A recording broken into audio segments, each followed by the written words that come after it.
আমাদের এই মির্জাগঞ্জ উপজেলার কাকাবুন ইউনিয়নের সাগর, তার গায়ে অসংখ্য রাবার বুলেট এবং পুলিশের ছড়রা গুলি লাগে। সে আহত হয়ে অনেকদিন আইসিইউতে ভর্তি ছিল। তখন তাদের যে একমাত্র পরিবারের সম্বল ছিল একটি অটোরিকশা, সেটিও বিক্রি করে দিতে হয়। এ নিয়ে বিভিন্ন পত্রিকায় নিউজ হয়। Double million offer, Walton fridge কিনে পেতে পারেন 20 লক্ষ টাকা, রয়েছে কোটি কোটি টাকার নিশ্চিত উপহার। নিউজটি যখন আমাদের নজরে আসে, তখন আমি জেলা পরিষদ স্যারের সাথে কথা বলে তৎক্ষণাৎ তার পাশে দাঁড়ানোর জন্য, তার চিকিৎসা সহায়তা প্রদানের জন্য তাকে আমরা কিছু আর্থিক সহায়তা প্রদান করি। এরপরে আমরা চিন্তা করতে থাকি যে কীভাবে তার পরিবারের উপার্জনের জন্য আমরা একটা ব্যবস্থা করতে পারি। তখন তার বাবা জনাব আলতাফ হোসেন, তার সাথে আমরা কথা বলি।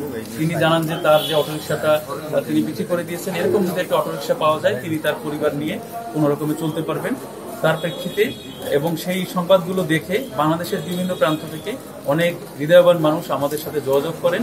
আমাদের মির্জাগঞ্জের কিছু কৃতি সন্তান তারাও যোগাযোগ করেন। তাদের সকলের সহযোগিতায় আমরা একটা সুন্দর একটা চাইনিজ অটোরিকশা, যেটা 6 সিটের, এটি কিনে দিতে পারি।